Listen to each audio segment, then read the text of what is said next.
Hey everyone, welcome to Operations, the show where we look under the hood of companies in hypergrowth. My name is Sean Lane.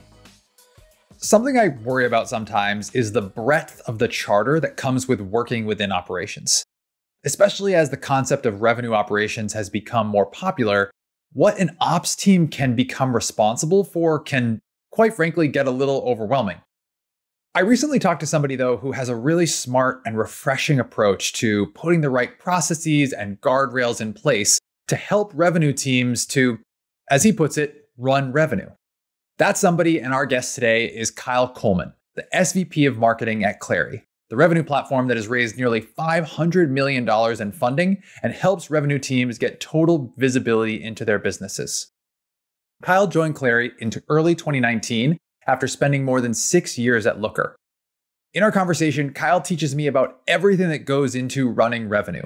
We talk about what it means to be a revenue critical employee and why his marketing team is gold on metrics you probably have never seen in a marketing team before.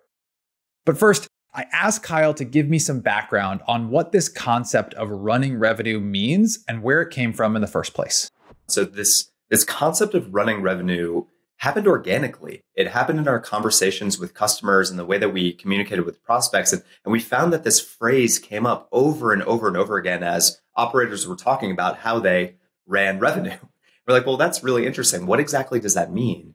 And as we dug in and we tried to understand what people meant by it, we found that people felt like they just didn't have the tools. Like running revenue is this kind of brute force exercise that requires some combination of, frankly, pretty antiquated tools, whether that's BI platforms or spreadsheets or a CRM that is just not purpose built to run revenue.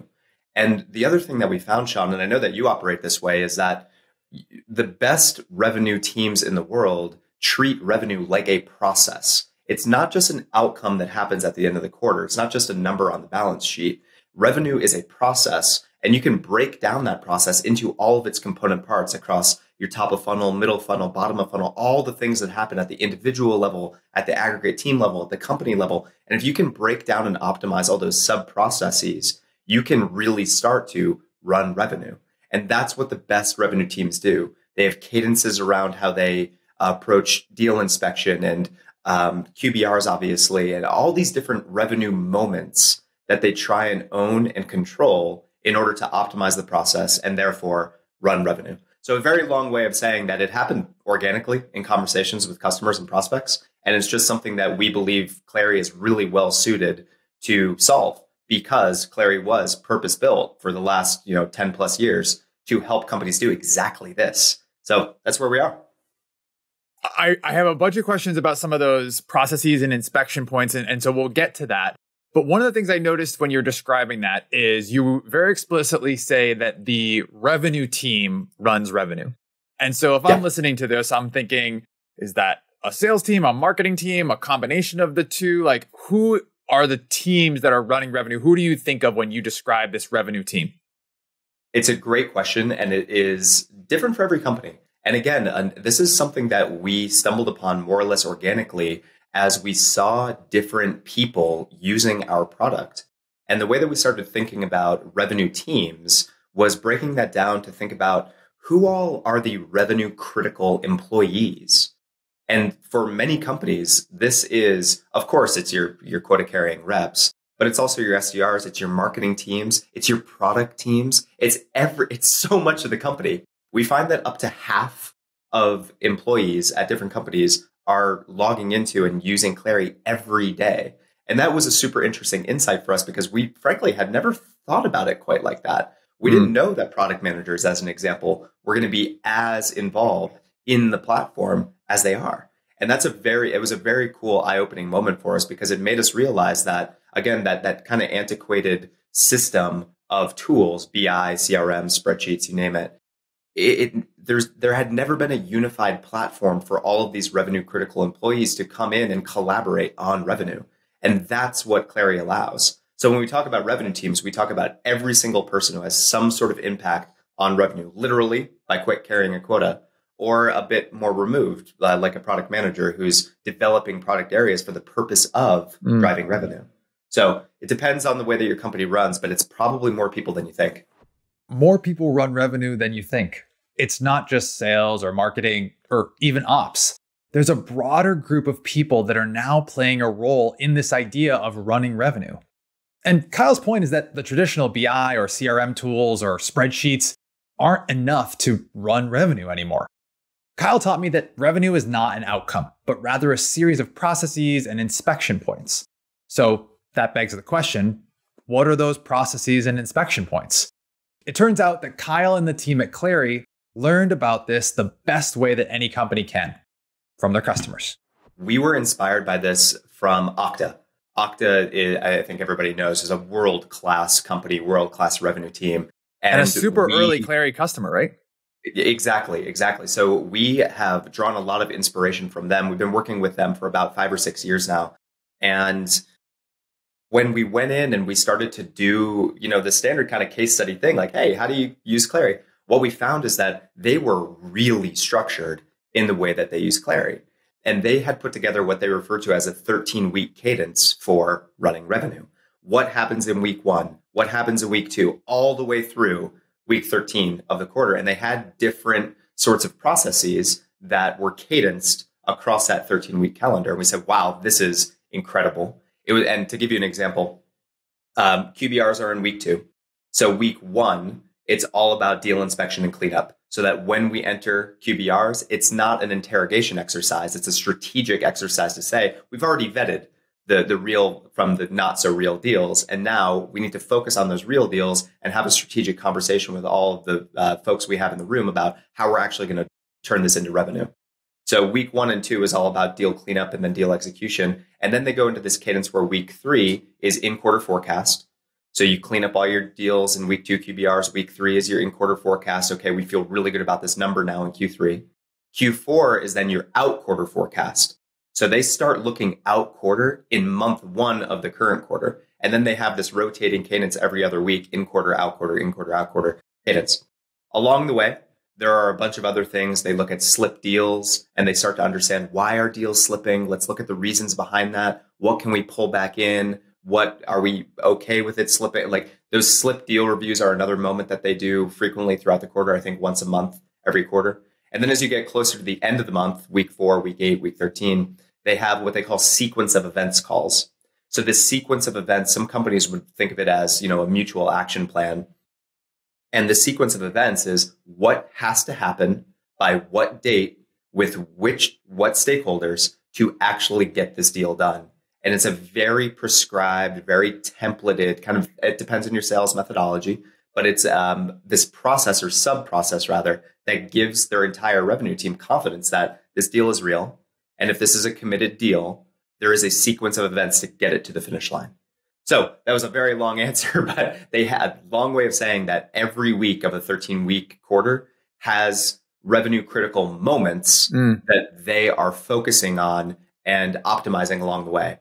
And what's really interesting about it, Sean, is that it creates this sort of flywheel where the more you focus on all of these sub-processes across the greater revenue process, the better you become, the more data you collect, the more you can optimize. And it's just this virtuous cycle that is constantly improving itself. And it's part of the reason Okta is who they are. Yeah. So a couple questions about that. Like, I hear those kind of different milestones in that 13-week process. And my mind goes to, okay, these all have their own unique value that they're adding to the 13 weeks. When you think about whether it's the way Okta does it or the way you would coach other companies to do that, are those 13 unique routines complements to a traditional forecast motion where, you have a forecast meeting every Friday afternoon and that's the forecast, and then you also are doing this separately? Or are those replacing that? How should I think about the 13-week calendar versus what most companies would say is their typical forecasting routine?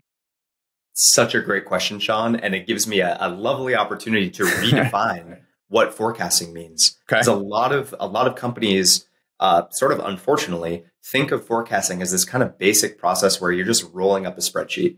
And that is not what forecasting is. Of course, that's a component of it. You're rolling up a call. You want to understand what individuals and teams are calling. Your leaders are responsible for triangulating and all of that. But in order to do that well, in order to do that today with all the data that we have, the reason this is the way that people think about forecasting is because 10 years ago, 20 years ago, it was the only way to do it. It was all gut. It was all salespeople just calling a number, putting it in a spreadsheet and crossing your fingers and hoping for the best. Fact of the matter is we have way more data now. And so forecasting is not just that bottoms up roll up. It is also a very analytical exercise. It's looking at your conversion rate trends. It's looking at the current health of your pipeline. How old are the deals in the pipeline? What risk exists? Where are there risk and momentum indicators across those deals?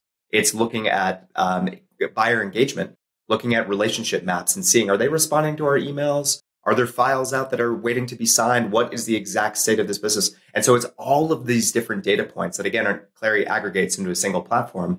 And it allows everybody, from individual reps to frontline managers to VPs to our CRO, to have a lot more confidence that they're triangulating a number appropriately and not just, finger in the air guesswork, but looking at the bottoms up call that has a lot more confidence because our individuals are trained to think critically about all the different things that are going on, and then allowing for easier inspection for all of our managers to validate the feelings that are happening in the field. And that's what forecasting is. It's an analytical exercise. It's art and it's science. It requires a really firm understanding of where you've been, but also where you are in order to predict where you're going. And that's what forecasting is. So to answer your question, that 13-week cadence is critical to having a trustworthy forecast. When I tell you that Okta has confidence in their in-quarter forecast in week 3, they typically land within 3 to 5 percentage points of their call in week 3. That's insane. And the reason for that accuracy and that precision is because they're running this like a process, and they have all of these different revenue critical moments calendared out and really well optimized and honed and constantly improving. Look, it's easy to say all the right things about how forecasting should work, or have all the right things written down in a wiki post or a deck about how forecasting should work. It's quite another to live and breathe those beliefs quarter after quarter after quarter. And that's what Okta has done with Clari's help. My favorite thing here is that Kyle and his team don't pretend to have all the answers. They have found their absolute smartest customers and put a spotlight on them. This 13-week cadence for running revenue is an aspirational blueprint for the rest of us. And to Kyle's point, we can all get there through both art and science, not through just a bottoms-up roll-up, crossing your fingers and hoping for the best. At Drift, where, full disclosure, we're very happy Clari customers, we triangulate from 3 different forecasting methods. First, our internal manager roll-up. Second, from our Clari AI model. And third, from our own internal ops team model. We've worked really hard on all 3 of those things, and they all serve as good gut checks against one another. Okay, forecasting aside for a second, Kyle is talking about much more than just calling a number. Running revenue is a pretty broad charter in and of itself, and while it's his job as the SVP of Marketing at Clari to be able to speak this language in an authentic way, Kyle's background is what uniquely qualifies him to be an expert in much more than just your typical marketing leader. As I mentioned at the top of the show, prior to Clari, Kyle spent 6 years working at Looker, expanding his role largely through the sales development team there. It's not the traditional path for a marketing executive, but the more I learned about his path, the more I realized that it was what had prepared Kyle for the role he has today.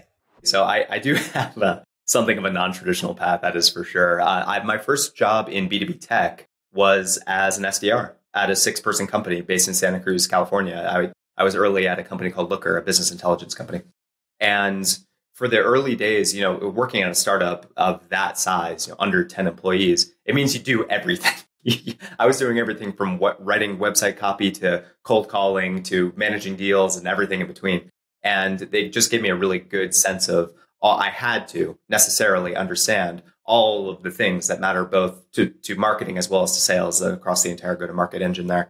I gravitated toward SDR land because I thought it was a really interesting way of kind of flexing the people management muscle that I just realized I got a lot of enjoyment out of.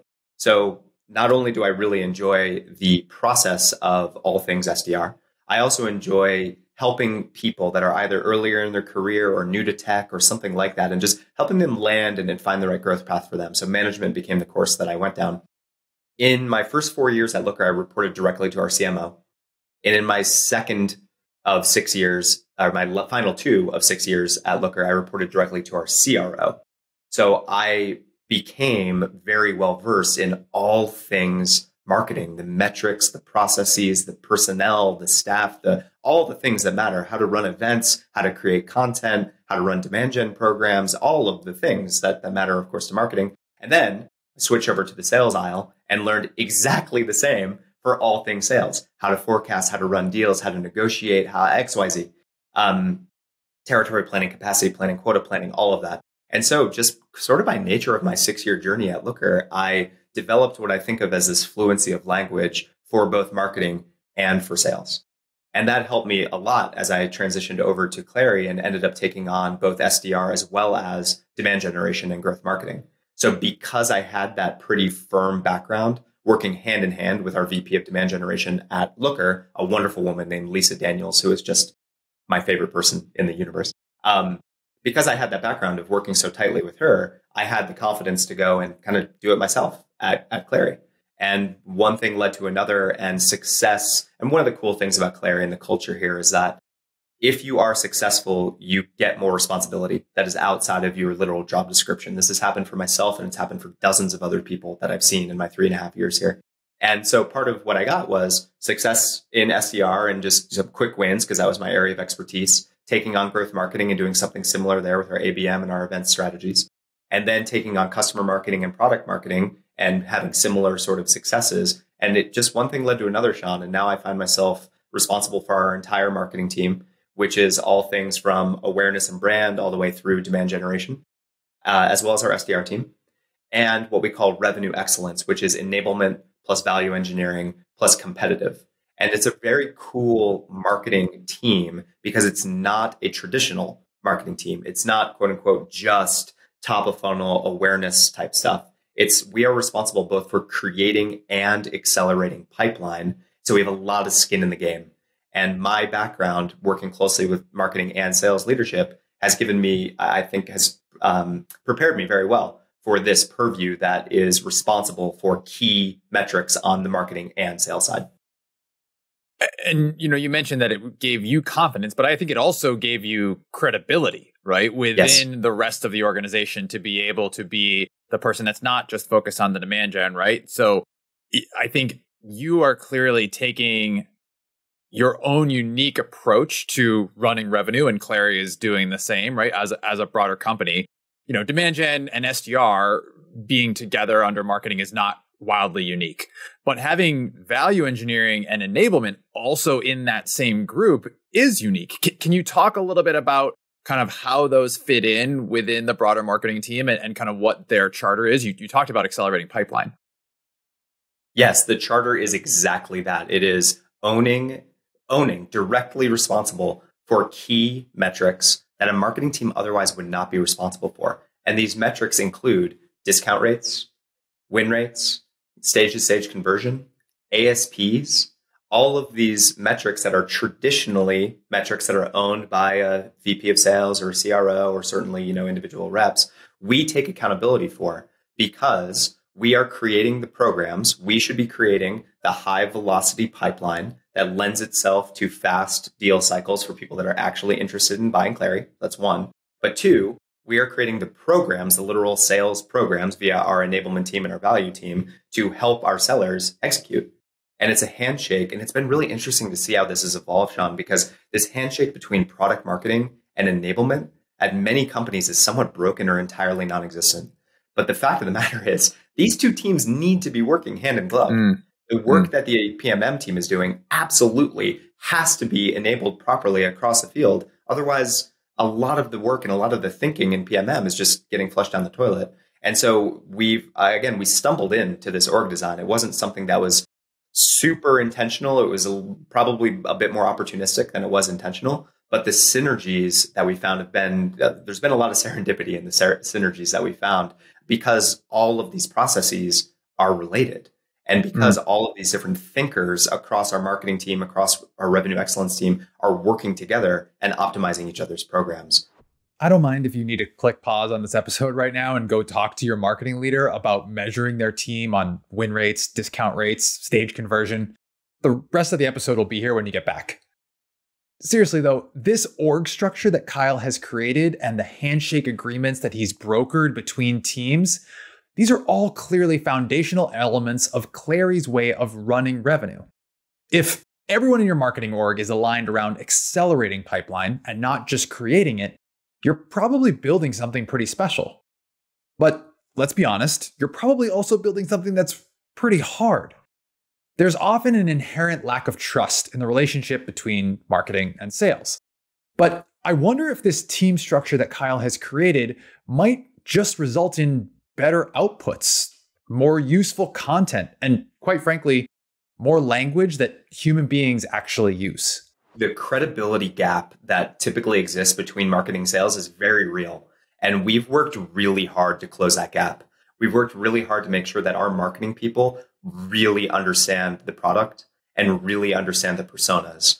And go beyond just understanding, like, yeah, I don't mean just like, reading a one pager about a sales operations person. I mean, listening to the podcast, listening to this podcast, reading the blogs that they read, following the people, the quote unquote influencers on LinkedIn and seeing what the conversation is, joining communities like Pavilion and being a part of the revenue operations community and just seeing what those conversations are really like. And it's still challenging. Like, I'm not absolving myself of this. I like to fancy language up every now and again, but that's not what's useful for the sales team. What's useful for the sales team in customer conversations is simplicity. It's not to say to dumb it down. That's not what I mean. I mean to simplify it. I mean to get rid of phrases like 360-degree view of your customer and just say, your customer. So it's just things as simple as that. And because our marketing team, again, is responsible for both creating and accelerating pipeline, we pay attention to deals. We sit in on demos. We listen to the calls that we have recorded using our CI tool called Wingman. We're actually steeped in the revenue process, and we take what we're hearing and we translate that back into marketing. I still think we have some room to go on this front. I think that our marketing is maybe still a little bit too academic, but we are much closer than many other companies. Between the gap between how our marketing team is communicating and how our sales team is communicating is relatively small, and we're pretty proud of that. And how do you help a brand new marketer at Clari bridge that gap, right? Like, if all of a sudden I'm taking notes on the metrics you talked about, right? I'm a new marketer at Clari, and I walk in and Kyle comes to me and says, guess what? You are going to be measured on discount rate, right? And they're looking at you saying, wait a second, like, I'm not negotiating these deals. Like, I'm not there talking to them about this order form. Like, how can I possibly impact discount rate? So it's a great question, Sean. And it's funny because I just had I'm sure you have it all the time. This conversation with somebody. And my response to them was, well, first of all, you need to take responsibility for this because this is what you signed up for. So it starts in the interview process where we set this expectation in the interview process. And we say, this is not your traditional content marketing job. Your role here is to really deeply understand the product and the personas and our internal revenue process way better than you probably ever have before. Is that something you're interested in? If yes, great. Let's continue the conversation. If no, thanks for playing. Go find a more traditional content marketing role. So now when you're in the seat, the expectation has already been set, communicated. And of course, we double down on that expectation in the onboarding. But what we say, what I'd say to this person on the discount rate side is, well, Mr. or Mrs. Content Marketer, why don't you go and find a customer story that has something to do with the time to value that a company realized after implementing Clari? Is there some, and of course, we have countless stories like this where we implemented Clari and people got immediate value in under 2 weeks. Write that up. Give me a quote on that. Give me the one pager. Give me the time to value story and allow, or the slide even that a rep can include in their business case deck that they're presenting to a team. So when they are making the case for investing in Clari, this time to value is there. And will that help with discount rates? It can't hurt. So it's things like that. It's getting the content marketing team and the whole marketing team just more aware of what those conversations are in that middle and late funnel sorts of stages and making them think about the types of things that they should focus on, they should create to help our sales team accomplish what they need to accomplish, because it's all the same goal. It's all about driving revenue. And so it's skin in the game is what it is, Sean. And then it's exposure and understanding of the types of things that actually move the needle. The type of things that actually move the needle. Of all the things people can learn in their career, this to me is one of the most valuable. Anybody can be busy, whether you're in ops or marketing or any team. It's not hard to be busy. But to Kyle's point, your mentality changes when you have skin in the game. So let's dig into some of the work that gets produced when that mentality is installed in an entire revenue team. For everything that Kyle has taught us about what it means to run revenue, to me, it comes down to the unsexy, nitty-gritty campaign level execution in a team like his. Take ABM, account-based marketing, as an example. Plenty of orgs say that they do it, but it's so much more than just picking a group of accounts and declaring, hey, we're doing ABM, everybody.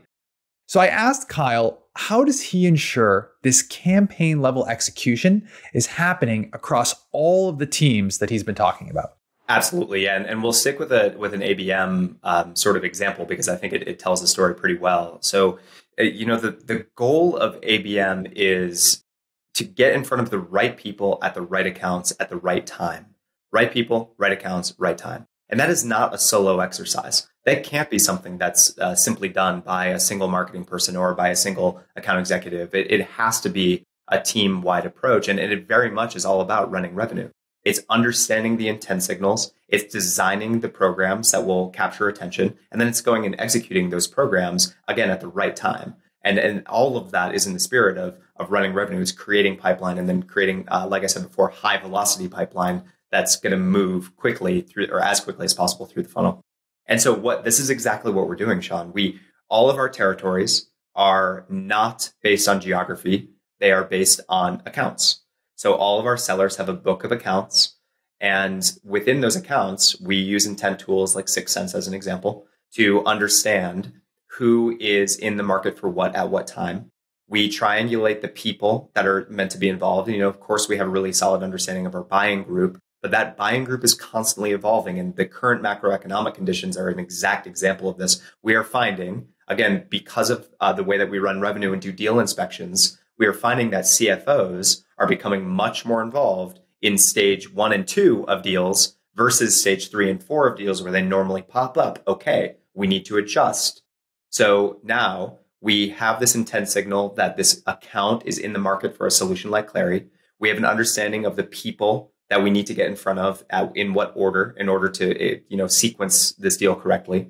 And then our marketing team plus what we call RevDev, revenue development, our RDRs, many other companies call SDR, our RDRs plus our AEs are working together to do a pretty robust account plan where we're not just focused on, what industry is this account in and, how many employees is it? We are focused on what are their strategic growth initiatives that Clari can help with.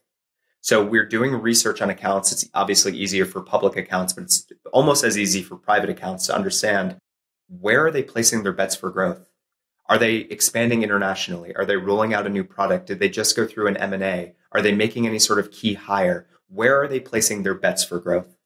And then we have all of this messaging and all of this positioning that says Clari can help you achieve this strategic growth initiative in XYZ way.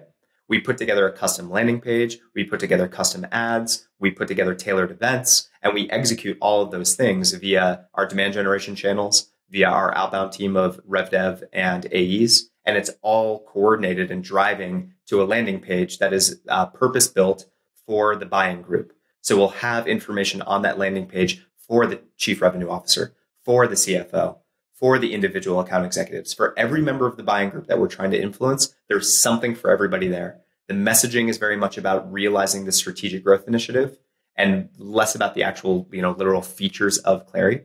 But this is the way that we try and do it. We try and understand what companies really care about, and then we map our messaging to what's top of mind for them. We don't try and sell the way that we want to sell. We sell the way that they want to buy. And that's what our ABM approach is really meant to do. And tactically within your team, who's like the conductor there, right? Of all those different landing pages and messages and personas, and actually making sure that that is a both comprehensive and consistent experience for the different people who come in from that account? It's a great question. And there's a messaging component there too that needs to be standardized in some way in order to scale. Yeah. Our RDRs and AEs are responsible for building the account plan, for doing the research to uncover the strategic growth initiatives, to understand the buying group, to map out the hierarchies, to know reporting structure, all of the things that matter in an account plan. That's co-authored by RDR and AE. And then once we have enough meat on the bone, our marketing team has created a template for our landing pages. So here's your header, here's your body copy, fill this in. And then the marketing team can go and create these custom landing pages in 5 minutes once they have all the copy written. And it's basically as easy as that. And then we have this persisting link that our RDRs and AEs are able to share. We have like as mentioned before, the demand channels with bespoke ads and all the sorts of things, the creepy marketing stuff where we follow you around the internet until you click on your stuff. So we go and execute all of that stuff. We've never heard of that. No, we don't do that here. Of course. And then similarly with the Drift playbooks that we have. So we use Drift video for a lot of the outreach that we do. It's for those of you who, or I know you're aware of it, but it's such a cool way to do video messaging and to have the chat on the side. And it's a great engagement method for this really bespoke account-based sort of marketing. So we're executing Drift video, we're executing our custom landing pages. It's all happening in an integrated way. And it's all happening toward the right people within the account. Again, people that are either identified via our intent tools or people that are identified through who we know is an essential part of the buying group, some combination of the two. And it's a lot of effort. Like there's no silver bullet. I can't sit here and tell you that it's easy, but I can tell you that it's worth it. It's worth it because it gets all of these cross-functional, again, revenue critical employees pointing at the same direction, executing a standardized strategy, and then learning and evolving. And so it's a constantly evolving thing. And what we end up finding is that this approach, even though it is much more hands-on, actually is much more efficient from a customer acquisition cost standpoint, because we're not just spending millions of dollars on Google ads and hoping that somebody viable comes our way. We are spearfishing. And spearfishing is harder, but it is more effective to catch what we want to catch. And that's what we're really hyper-focused on doing. Before we go, at the end of each show, we're going to ask each guest the same lightning round of questions. Ready? Here we go. Best book you've read in the last 6 months? It's not one book, it's two. One is called Play Bigger. It's a book that's all about category design and the way to think about marketing and kind of changing the game from a positioning standpoint with how you market your product and category. Very, very solid book. And the second is this book called Amp It Up by Frank Schlutman, all about just raising the bar from an expectation standpoint, changing your own personal approach to hypergrowth, and hearing his stories about where he's been with Snowflake and ServiceNow and all the rest is really inspirational. So 2 business books. Kind of the boring answer. No, somebody just sent me Amp It Up, so I need to actually open the cover and get to work there. By the way, if you are okay, cool. If you're listening to this and not watching the YouTube, you're missing out on some great coordination in Kyle's library right now, where he actually has these books in front of him. All right. So typically, my next question would be your favorite part about working in ops. But you work very closely with ops and have a lot of operators as your customers. So I'm going to ask you your favorite part about working with ops. Oh, man. Precision. I've never worked with better operations folks than we have at Clari. Our director of marketing operations is a guy named Conrad Millen. And the precision with which he operates is inspirational. And the amount of pride he takes in his work is second to none. He just custom built this attribution system inside of our CRM over the course of 2 or 3 months. And it just the pride he takes in his work and the impact it is making on our business is just profound. And so I think the word that comes to mind for me is precision. And the same is true with our director of revenue operations, a guy named Josh Van Geest, who similarly, you ask him what I think is a simple question, and he comes back with so much useful detail and information that is just exactly on the nose. He knows the question I'm asking better than the question I asked.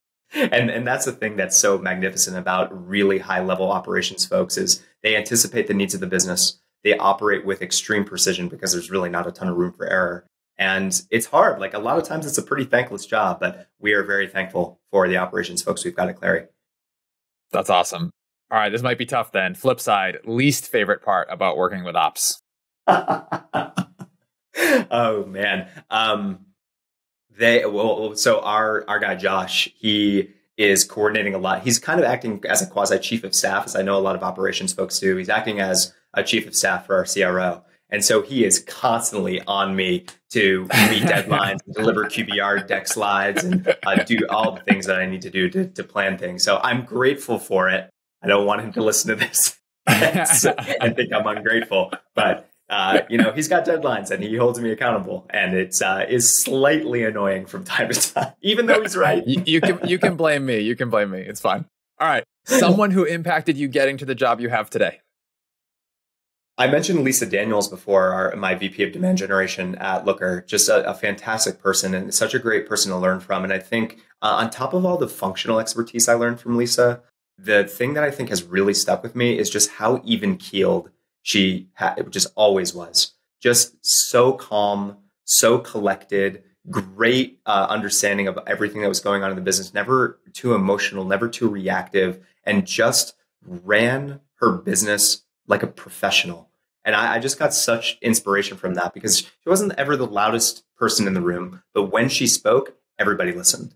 And it was just, I don't know, just to have somebody like that as a mentor for 4 to 6 years was amazing. And I'll be forever grateful for the close relationship I have with her. That's awesome. All right, last one. One piece of advice for people who want to have your job someday. Ooh. I mentioned before that our org design has been probably more opportunistic than intentional. And that'd be my advice for folks, that are on the come up as well, is set goals and have an understanding of what milestones and success criteria looks like for you. But don't box yourself in. Be intentional, but be opportunistic as well. Find that right balance. Take on things that you don't know you can do. If you're always completely confident that you can go and take care of something, you're probably not pushing yourself hard enough. Being uncertain is okay, as long as you have the confidence that you're going to go and figure it out. So operate with intent, but operate with a little bit of opportunism, and try and take on as much as you can and execute at a really high level. And you're just going to get more. More will be asked of you that's outside of your traditional job description. And that's what growth is. So have a plan, but know that plan is probably going to get disrupted somewhere along the way, and go have fun. Thanks so much to Kyle for joining us on this week's episode of Operations. And special thank you to Jamie and Joy from the Clari team for helping to set up the interview. Appreciate you both. All right, if you liked what you heard today, make sure you're subscribed to our show. A new episode comes out every other Friday. And also, if you liked what you heard or learned something from Kyle today or from any of our episodes, make sure you leave us a review on Apple Podcasts or wherever you get your podcasts. 6-star reviews only. All right, that's going to do it for me. Thanks so much for listening. We'll see you next time.